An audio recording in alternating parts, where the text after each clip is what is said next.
अरे ये क्या, जगन्नाथ भगवान के गहने चोरी हो गए। सुबह होते ही मंदिर में हड़कंप मच चुका था। मंदिर के कैमरे तुरंत चेक किए गए, पूरी रात की रिकॉर्डिंग देखी गई, लेकिन हैरानी की बात ये थी कि किसी भी कैमरे में कोई आता हुआ या जाता हुआ नहीं दिखा। पुरी के उस पुराने मंदिर में एक बच्चा रहता था।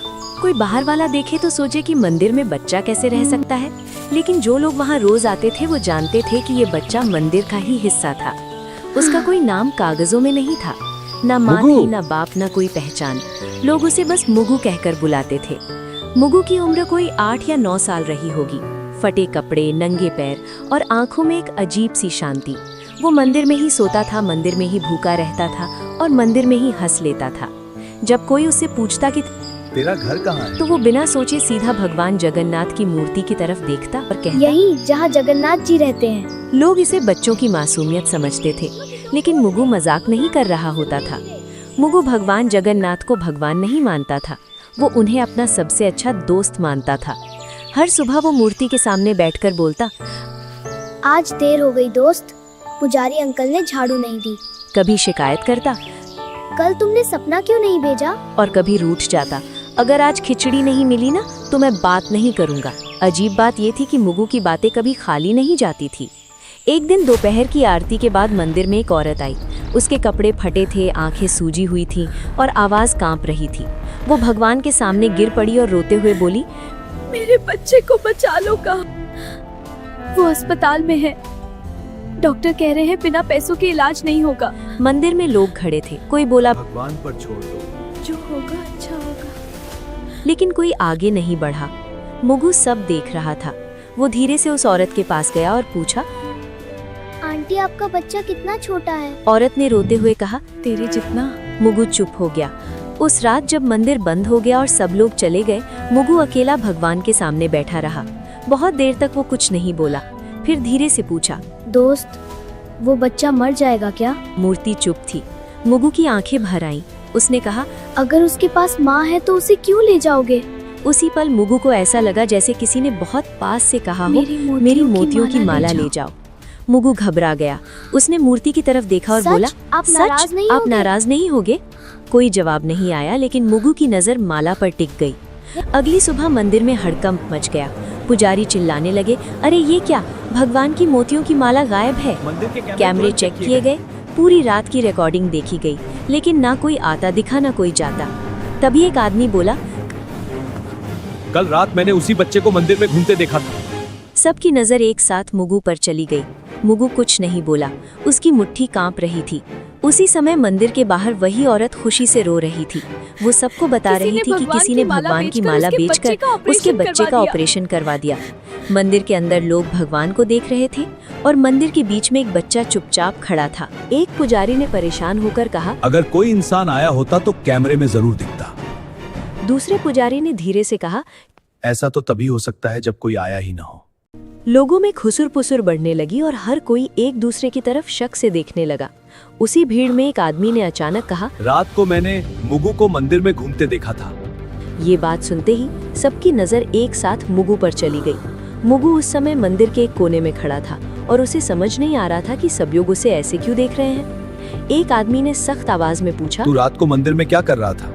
मुगु ने धीरे से कहा, रोज की तरह भगवान से बात कर रहा भीड़ था। में से किसी ने ये कहा। बच्चा हमेशा यहाँ रहता है और इसे सब कुछ पता होता है। किसी और ने कहा। अगर कैमरे में कोई नहीं दिखा तो चोरी इसी ने की होगी। मुगु की आंखें भर आई और उसने कहा मैंने कि कुछ भी चोरी नहीं किया है।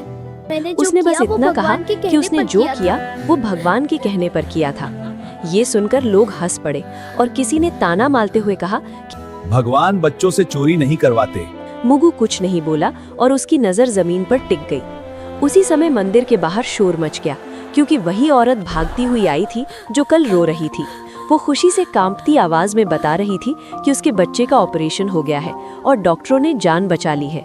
उस औरत ने रोते हुए कहा, किसी ने भगवान की मोतियों की माला बेचकर पैसे दिए हैं। ये सुनते ही मंदिर के अंदर सन्नाटा फैल गया और लोगों के चेहरे बदलने किसी ने लगे। मोतियों की माला अब बेच दी थी। सवाल ये नहीं था कि बच्चा बचा कैसे, बल्कि ये था कि माला आखिर गई कहाँ। मुगु अब भी चुपचाप खड़ा था और उसे नहीं पता था कि अगला सवाल सीधे उसी की जिंदगी बदलने वाला है। मंदिर के अंदर अब माहौल बदल चुका था और जो लोग सुबह तक चमत्कार की बात कर रहे थे वही अब सवाल पूछ रहे थे। हर नज़र मुगु पर टिकी थी और किसी को उसकी मासूमियत दिखाई नहीं दे रही थी। एक आदमी ने ऊंची आवाज में कहा कि अगर माला भगवान के कहने पर ली गई थी तो वो अभी वापस क्यों नहीं आई? मुगु ने घबराई हुई आवाज में कहा, मुझसे कहा गया था कि वो माला उस माँ को दे आओ ताकि उसका बच्चा बच सके। भीड़ में से किसी ने कटाक्ष करते हुए कहा कि अब बच्चे भगवान के नाम पर चोरी भी करने लगे हैं। दूसरे आदमी ने कहा कि ऐसे बहाने हर चोर बनाता है। मुगु ने रोते हुए कहा कि वो झूठ नहीं बोल रहा है और उसने कुछ भी अपने लिए नहीं रखा। उसने कहा कि अगर माला चाहिए तो वो भगवान से पूछ ले कि सच क्या है। ये बात सुनकर पुजारी भी असहज हो गए क्योंकि कोई भी भगवान से सवाल नहीं करना चाहता था। मुख्य पुजारी ने कड़े शब्दों में कहा कि जब तक सच्चाई सामने नहीं आती तब तक बच्चे का यहाँ रुकना ठीक नहीं होगा। तब तक बच्चे को मंदिर में नहीं रहने दिया जाएगा। मुगु को जैसे ही ये बात समझ आई, उसका चेहरा सफेद पड़ गया। उसने डरते हुए पूछा कि क्या अब वो भगवान के पास भी नहीं रह सकता? किसी ने जवाब नहीं दिया और दो आदमी आगे बढ़कर उसे मंदिर के बाहर ले गए। मुगु बार बार पीछे मुड़कर भगवान की मूर्ति की तरफ देख रहा था, जैसे किसी जवाब का इंतजार कर रहा हो। मंदिर के बाहर उसे पत्थर की सीढ़ियों पर बैठा दिया गया और कहा गया कि यहाँ से कहीं मत जाना। धूप तेज थी और मुगु को प्यास लग रही थी, लेकिन किसी ने पानी तक नहीं दिया। अंदर मंदिर में पूजा फिर से शुरू हो गई और लोग भगवान से सुख शांति की प्रार्थना करने लगे। बाहर एक बच्चा चुपचाप बैठा था, जिसे समझ नहीं आ रहा था कि उसने गलत क्या किया। मुगु ने खुद से कहा, अगर भगवान ने कहा था तो फिर सजा मुझे क्यों मिल रही है? उसकी आंखों से आंसू गिरने लगे और वो पहली बार भगवान से बिना बोले सवाल कर रहा था। उसी समय मंदिर के अंदर अचानक हवा तेज चलने लगी और दीपक की लौ हिलने लगी। कुछ लोगों ने इसे भगवान की नाराजगी कहा और कुछ ने इसे महज हवा का झोंका मान लिया। मुगु अब भी सीढ़ियों पर बैठा भगवान की तरफ देख रहा था और उसे नहीं पता था कि ये चुप्पी आने वाले तूफान की शुरुआत। शाम होते ही मंदिर के समिति की बैठक बुलाई गई क्योंकि मामला अब सिर्फ माला का नहीं रहा था। लोग बाहर खड़े थे और अंदर ये तय हो रहा था कि एक अनाथ बच्चे के साथ क्या किया जाए। एक सदस्य ने कहा कि अगर आज सख्ती नहीं दिखाई गई तो कल हर कोई भगवान के नाम पर कुछ भी उठा लेगा। दूसरे ने कहा, बच्चे को बाहर रखने से मंदिर की शांति बनी रहेगी। मुख्य पुजारी चुप बैठे थे और बार बार भगवान की मूर्ति की तरफ देख रहे थे। आखिर उन्होंने भारी आवाज में कहा कि जब तक माला वापस नहीं आती, मुगु मंदिर में नहीं रहेगा। ये फैसला होते ही किसी ने बाहर आकर लोगों को बता दिया कि बच्चे को मंदिर से निकाल दिया गया है। भीड़ में कुछ लोग चुप थे और कुछ ने सिर हिलाकर सहमति जता दी। मुगु को जब ये बताया गया तो उसने बहुत धीमे से पूछा कि क्या वो रात को भी यहाँ नहीं सो सकता? कोई जवाब नहीं आया और उसे मंदिर के मुख्य दरवाजे से बाहर कर दिया गया। मुगु दरवाजे के पास कुछ देर खड़ा रहा और फिर सीढ़ियों पर बैठ गया। उसे समझ नहीं आ रहा था कि भगवान के घर में उसके लिए जगह कैसे खत्म हो गई। उसी समय मंदिर के अंदर एक पुजारी ने देखा कि भगवान की मूर्ति के पास रखा फूल मुरझा गया है। उसने इसे अशुभ संकेत बताया, लेकिन किसी ने उसकी बात पर ध्यान नहीं दिया। रात बढ़ती गई और मंदिर के कपाट बंद हो गए। मुगु बाहर ही बैठा रहा और ठंडी हवा में सिकुड़ता गया। उसने खुद से कहा कि शायद भगवान उसे आज रात जवाब देंगे, लेकिन बहुत देर तक कुछ नहीं हुआ और सिर्फ घंटियों की दूर की आवाज सुनाई देती रही। उसी रात शहर में एक अजीब सी खबर फैलने लगी कि अस्पताल में उस बच्चे की हालत अचानक बहुत सुधर गई है। डॉक्टर कह रहे थे कि इलाज उम्मीद से कहीं ज्यादा असरदार रहा। लोगों ने इसे भगवान की कृपा कहा और कुछ ने मंदिर में फिर से दान देने की बात की। किसी ने ये नहीं पूछा कि उस कृपा की कीमत किसने चुकाई। मुगु को इस खबर की कोई जानकारी नहीं थी और वो बाहर बैठे बैठे सो गया। उसके चेहरे पर डर नहीं था बल्कि थकान थी, जैसे उसने बहुत भारी बोझ उठा लिया हो। आधी रात के बाद मंदिर के अंदर अचानक दीपक अपने आप तेज हो गया। कुछ पुजारी घबरा गए और बोले कि भगवान कुछ कहना चाहते हैं, लेकिन बाहर मंदिर की सीढ़ियों पर एक बच्चा बेसुध पड़ा था और कोई उसे देखने नहीं आया। मुगु की सांसें हल्की थी और उसे नहीं पता था कि अगली सुबह उसके लिए सबसे कठिन होने वाली है। सुबह होते ही मंदिर के बाहर लोगों की भीड़ फिर जमा होने लगी, क्योंकि रात की घटनाओं ने सबको बेचैन कर दिया था। कुछ लोग कह रहे थे कि भगवान ने संकेत दिए हैं और कुछ लोग अब भी यही मान रहे थे कि बच्चा झूठ बोल रहा है। उसी बीच एक पुजारी ने ध्यान दिया कि भगवान की मूर्ति के पास रखी दूसरी माला की एक मोची ढीली हो गई है। उसने पास खड़े पुजारी से कहा कि अगर कोई चोर होता तो बाकी गहनों को भी हाथ लगाता। ये बात धीरे धीरे भीड़ तक पहुंची और पहली बार लोगों को लगा कि कहानी वैसी नहीं है जैसी दिखाई जा रही थी। एक आदमी ने कहा कि अगर बच्चा चोर होता तो वो मंदिर छोड़कर भाग जाता। लोगों की नजर बाहर सीढ़ियों पर पड़ी जहां मुगु बेसुध पड़ा था। उसका चेहरा पीला था और उसकी आंखें आधी खुली थीं। एक औरत ने घबराकर कहा कि बच्चे को उठाओ और पानी दो। जब उसे छुआ गया तो सब समझ गए कि मुगु को तेज बुखार है। मुगु ने बहुत धीमी आवाज में कहा कि उसने गलत कुछ नहीं किया है। उसने बस इतना कहा कि भगवान ने कहा था कि किसी की जान बचाना सबसे जरूरी है। ये सुनकर कुछ लोग चुप हो गए और कुछ की आंखें झुक गईं। मुख्य पुजारी आगे आए और पहली बार उन्होंने मुगु की बात ध्यान से सुनी। पुजारी ने उससे पूछा कि भगवान ने तुझसे और क्या कहा था। मुगु ने कांपती आवाज में कहा, भगवान ने कहा था कि सच सामने आने में समय लगता है। उसी समय अस्पताल से एक आदमी मंदिर पहुंचा जिस बच्चे और का उसने ऑपरेशन बताया हुआ था, कि उसकी जिस हालत अब बच्चे पूरी का तरह ऑपरेशन ठीक है। हुआ था उसकी हालत अब पूरी तरह ठीक ऑपरेशन है। के पैसे उसने अचानक ये मिल भी गए कहा थे, कि ऑपरेशन इसलिए के डॉक्टरों ने पैसे बिना देर अचानक किए इलाज मिलने शुरू से कर दिया। डॉक्टरों ने तुरंत इलाज शुरू कर दिया था। अब मंदिर में सन्नाटा था और लोग एक दूसरे को देखने लगे।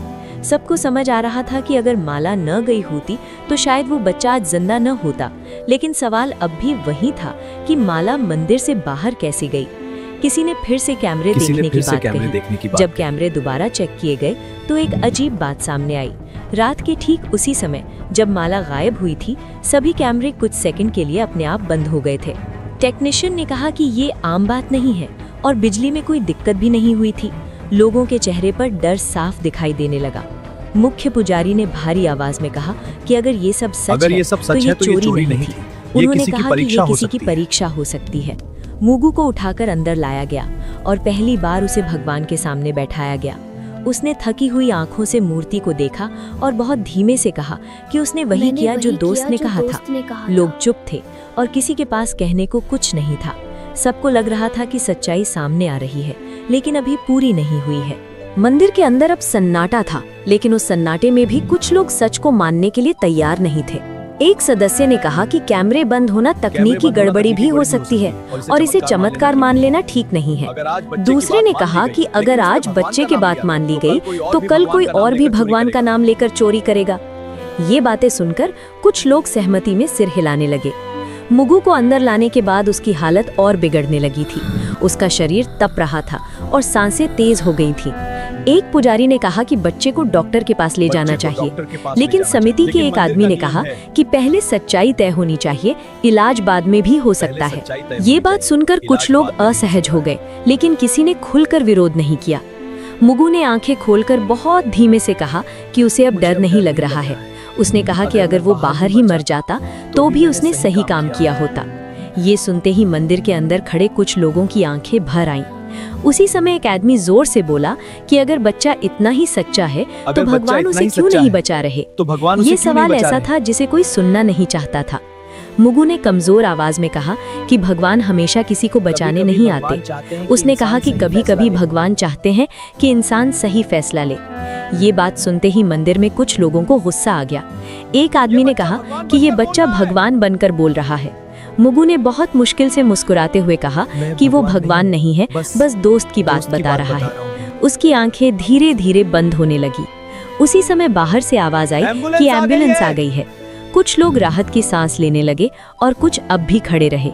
जब मुगु को उठाकर बाहर ले जाया गया तो मंदिर के अंदर अचानक तेज हवा चली।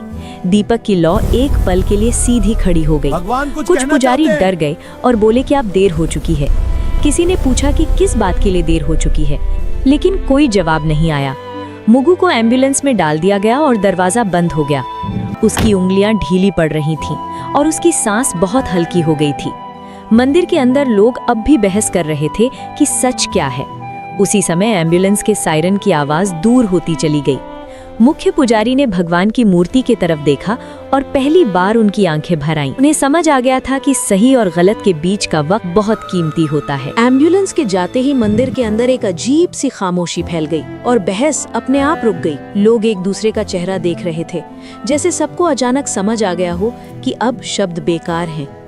कुछ देर बाद अस्पताल से फोन आया और मुख्य पुजारी ने कांपते हाथों से कॉल उठाई। डॉक्टर ने बताया कि बच्चे की हालत बहुत नाजुक है और अगला 1 घंटा बेहद अहम है। ये सुनते ही मंदिर में मौजूद कई लोगों के चेहरे पीले पड़ गए।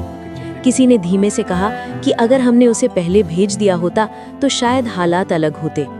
एक आदमी ने गुस्से में कहा कि अब पछताने से क्या फायदा, जो होना था वो हो चुका है। लेकिन उसकी आवाज में भी भरोसा नहीं था, सिर्फ डर था। हो चुका है। उसी समय वो औरत फिर मंदिर पहुंची, जिसका बच्चा अस्पताल से बचकर लौटा था। उसने मुगु के बारे में पूछा और जब उसे सच बताया गया तो वो जमीन पर बैठ गई। वो रोते हुए बोली कि अगर उसका बच्चा बचा है तो उसकी वजह वही अनाथ बच्चा है। उसने कहा कि वो माला नहीं थी, बल्कि भगवान का भरोसा था जो बिक गया था। ये सुनकर मंदिर में खड़े लोग सिर झुकाने लगे। किसी की हिम्मत नहीं थी कि उस औरत की आंखों में देख सके। उसी वक्त अस्पताल से दोबारा फोन आया और इस बार आवाज और भी गंभीर थी। डॉक्टर ने बताया कि बच्चे की सांसें बहुत धीमी हो रही हैं और शरीर जवाब दे रहा है। मुख्य पुजारी ने बिना कुछ बोले फोन रख दिया। उन्होंने पहली बार साफ शब्दों में कहा कि ये सब किसी चोरी की कहानी नहीं थी। उन्होंने कहा कि ये परीक्षा थी और हम सब उसमें फेल हो गए। उनकी आवाज में गुस्सा नहीं था, सिर्फ टूटन थी। कुछ लोग रो पड़े और कुछ बस दीवार की तरफ देखते रहे। हर किसी को लग रहा था कि अगर समय को थोड़ा पीछे किया जा सकता तो सब कुछ बदल सकता था। मंदिर के बाहर अचानक तेज हवा चली और धूल उड़ने लगी। कई लोगों ने इसे भगवान का संकेत माना, लेकिन अब किसी के पास जवाब नहीं था। अस्पताल से आखिरी बार फोन आया और इस बार लाइन के उस तरफ सिर्फ सन्नाटा था। कुछ सेकंड बाद डॉक्टर ने कहा कि उन्होंने पूरी कोशिश की, लेकिन बच्चा नहीं बच पाया। ये सुनते ही मंदिर में खड़े कई लोग जमीन पर बैठ गए। किसी ने भगवान को दोष नहीं दिया, क्योंकि अब सब समझ चुके थे कि गलती कहाँ हुई थी। मुख्य पुजारी ने भगवान की मूर्ति की तरफ देखा और बहुत धीमे से कहा कि हमने बहुत देर कर दी। उन्हें एहसास हो गया था कि इंसान जब फैसले टालता है तो उसका अंजाम हमेशा किसी और को भुगतना पड़ता है। मुगु के जाने के बाद मंदिर में पहली बार ऐसा हुआ कि भीड़ होने के बावजूद कोई शोर नहीं था। लोग दर्शन के लिए आ रहे थे, लेकिन किसी के चेहरे पर वो पुरानी श्रद्धा नहीं दिख रही थी। मुख्य पुजारी ने आदेश दिया कि उस दिन कोई उत्सव नहीं होगा और मंदिर में सादगी रखी जाएगी। कुछ लोगों ने राहत महसूस की, लेकिन कुछ को लगा कि ये सब दिखावा है। उसी दिन शाम को खबर फैली कि अस्पताल में उस बच्चे की मां अब भी बैठी रो रही है। उसने कहा कि उसका बच्चा तो बच गया, लेकिन जिस बच्चे ने उसे बचाया वो चला गया। ये बात सुनकर कई लोग पहली बार घर जाकर चुपचाप रोए। किसी ने किसी को नहीं बताया, लेकिन हर किसी के भीतर कुछ टूट चुका था। अगली सुबह मंदिर के एक कोने में सफाई करते समय एक पुजारी को फर्श पर कुछ पड़ा मिला। वो एक छोटी सी पोटली थी जिसे मुगु हमेशा अपने पास रखता था। पोटली खोली गई तो उसमें कोई पैसा नहीं था, कोई खिलौना नहीं था। उसमें बस एक पुरानी रुई की माला थी और एक कागज का टुकड़ा। कागज पर मुगु की टूटी फूटी लिखावट में लिखा था कि अगर भगवान की माला वापस आ जाए तो किसी को सजा मत देना। उसने ये भी लिखा था कि दोस्त ने कहा है कि सही काम का इनाम हमेशा जिंदा रहना नहीं होता। ये पढ़ते ही मुख्य पुजारी की आंखें भर आईं और उन्होंने कागज चुपचाप मोड़ लिया। उन्होंने किसी को वो पंक्तियां जोर से नहीं पढ़कर सुनाई। उसी समय एक और अजीब बात हुई जिसे सबने महसूस किया, लेकिन कोई बोल नहीं पाया। भगवान की मूर्ति के गले में अगली सुबह मोतियों की वही माला वापस दिखने लगी। कैमरे फिर चेक किए गए, लेकिन इस बार भी कुछ नहीं दिखा। ना कोई आता दिखा, ना कोई जाता, बस माला अपनी जगह पर थी। कुछ लोगों ने इसे भगवान की लीला कहा और कुछ ने इसे अपनी गलती मान लिया, लेकिन इस बार किसी ने ताली नहीं बजाई और किसी ने जयकारा नहीं लगाया। मुख्य पुजारी ने धीरे से कहा कि ये माला वापस नहीं आई है, बल्कि हमें वापस मिली है। उनकी आवाज में आदेश नहीं था, सिर्फ स्वीकार था। उसी दिन मंदिर के बाहर एक छोटा सा दिया जलाया गया, बिना किसी घोषणा के। लोग आते गए और चुपचाप दिए के सामने सिर झुकाते गए। कोई नहीं जानता था कि ये दिया किसके लिए है, लेकिन सब समझ रहे थे। मुगु का नाम किसी ने नहीं लिया, लेकिन उसकी कमी हर किसी को महसूस हो रही थी। शाम ढलते ही मंदिर के बाहर एक बच्चा आकर सीढ़ियों पर बैठ गया। वो मुगु जैसा नहीं दिखता था, लेकिन उसकी आंखों में वही इंतजार था। एक आदमी ने उसे देखा और कुछ देर तक खड़ा रहा। उसके मन में पहली बार ये सवाल उठा कि क्या वो आगे बढ़ेगा या फिर देर कर देगा। अगली सुबह मंदिर हमेशा की तरह खुला, लेकिन माहौल पहले जैसा नहीं था। लोग दर्शन के लिए आए, सिर झुकाया और बिना ज्यादा रुके बाहर निकल गए। मुगु की बात अब कोई जोर से नहीं करता था, लेकिन हर कोई उसके बारे में सोच रहा था। मुख्य पुजारी ने उस दिन बहुत कम शब्दों में पूजा करवाई। उन्होंने भगवान से कुछ मांगा नहीं, बस चुपचाप हाथ जोड़कर खड़े रहे। मंदिर के बाहर वही आदमी उस बच्चे को लेकर फिर आया। इस बार बच्चे ने डर के बिना सीढ़ियों पर कदम रखा।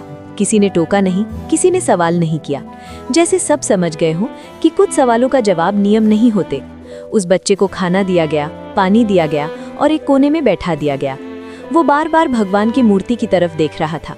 उसने आदमी से पूछा कि क्या मुझसे भगवान उससे नाराज नाराज होंगे। आदमी ने कहा कि भगवान कभी बच्चों से नाराज नहीं भगवान होते, कभी बच्चों इंसानों से होते हैं। ये सुनकर बच्चा हल्का सा मुस्कुराया, ठीक वैसे ही जैसे कभी मुगु मुस्कुराया करता था। शाम को मुख्य पुजारी बाहर आए और पहली बार लोगों से बोले। उन्होंने कहा कि भगवान ने किसी से माला वापस नहीं मंगवाई थी, बल्कि हमें हमारी इंसानियत याद दिलाई थी। उन्होंने कहा कि भगवान की सबसे बड़ी पूजा समय पर लिया गया सही फैसला होता है। भीड़ में खड़े कई लोगों की आंखें भर आईं। मंदिर के बाहर जल रहा दिया अब भी जल रहा था, लेकिन अब वो किसी की मौत की याद में नहीं, बल्कि एक जिम्मेदारी की तरह जल रहा था। वही औरत जिसका बच्चा बच गया था मंदिर आई। उसने उस बच्चे के सिर पर हाथ रखा और कहा कि कुछ कर्ज कभी उतरते नहीं हैं। बच्चे ने उसका हाथ पकड़ लिया। उसे शायद पहली बार लगा कि वो अकेला नहीं है। मंदिर की सीढ़ियों पर खड़े होकर आदमी ने आखिरी बार अंदर देखा। उसे लगा जैसे भगवान चुप नहीं है, बस देख रहे हैं। और उस चुप्पी में एक बात साफ थी, भगवान हमेशा किसी चमत्कार से नहीं, कभी किसी इंसान के फैसले से काम करते हैं। मुगु अब वहां नहीं था, लेकिन अगर कोई आज देर नहीं करता तो यही उसकी सबसे बड़ी मौजूदगी थी। कहानी हमें ये सीख देती है कि कई बार बच्चे घर से पैसे ले लेते हैं या चुरा लेते हैं तो माँ बाप बहुत गुस्सा हो जाते हैं और जाने क्या क्या कह देते हैं। मगर हमेशा याद रखिए, हर कहानी के दो पक्ष होते हैं। चाहे एक पक्ष आपको कितना भी सही या कन्विंसिंग लगे, दूसरे पक्ष को भी सुनना चाहिए।